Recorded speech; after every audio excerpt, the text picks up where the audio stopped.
j'aurais écrit, en tout cas si tôt, si j'avais pas croisé des écrivains et des écrivaines dans ma jeunesse. Donc je considère que c'est important. Alors justement, alors oui, c'est forcément important, mais en primaire, quelle place ils avaient les livres, ou quelle place même avait l'écriture dans ta vie? Tu écrivais déjà? Oui, moi j'ai l'impression d'avoir toujours lu et écrit. Il se trouve que j'ai appris à lire et à écrire de manière un peu étrange, puisque c'est ma grande sœur qui a à peine 2 ans de plus que moi, qui, quand elle revenait de l'école où elle avait appris à lire et à écrire, on jouait à la maîtresse. Et en fait, il se trouve que dans le jeu, elle a été hyper efficace, je sais pas, une sorte de pédagogie innovante, mais à partir de mes 4-5 ans, je lisais et j'écrivais couramment. Et c'était un jeu. C'était un jeu avec ma sœur et ça a toujours été quelque chose qui était un plaisir, qui n'a jamais été là par obligation. J'ai jamais lu parce qu'on me demandait de le faire. J'ai jamais lu pour faire plaisir à des professeurs ou à des parents. J'ai lu et j'ai écrit parce que c'était bien, parce que c'était bon. Et donc l'écriture aussi était un jeu. En fait, c'était très lié. À partir du moment où j'ai lu, comme je pouvais écrire, je pouvais aussi corriger les livres. Si je lisais un livre dont j'aimais pas la fin, ou dont je considérais que le héros aurait pas dû être le héros, mais c'est un personnage secondaire qui aurait dû être le héros, bah avec mes sœurs, on le refaisait.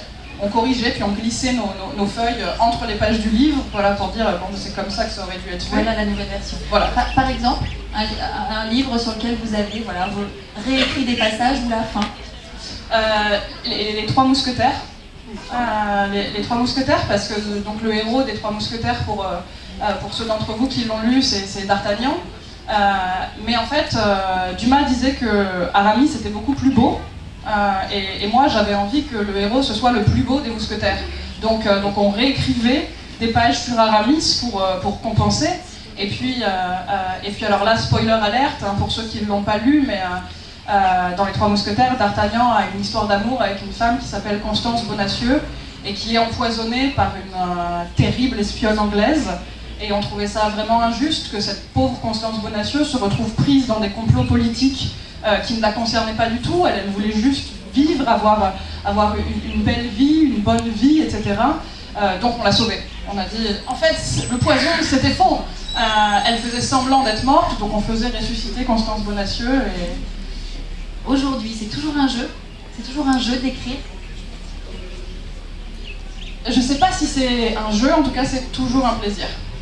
C'est toujours une chose que je fais parce que c'est la chose qui me rend la plus heureuse et j'ai un peu l'impression que c'est ma maison en fait, que je pourrais habiter géographiquement n'importe où et que je balade autour de moi ma maison qui est l'écriture.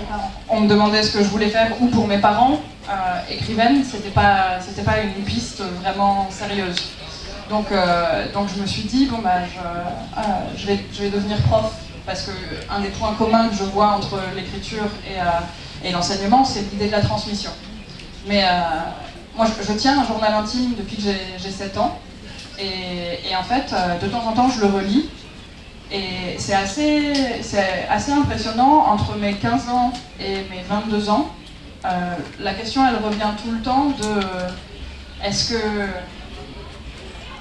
que ça va être possible pour moi de faire un métier que je fais parce que je ne peux pas faire celui que je veux vraiment faire, et est-ce que par exemple je vais réussir à me lever tous les matins pour aller voir des élèves en me disant bah, finalement c'est quelque chose que je fais parce que je ne peux pas passer mon temps à écrire. Et j'ai jamais envisagé de vivre de ça jusqu'au moment où c'est devenu possible.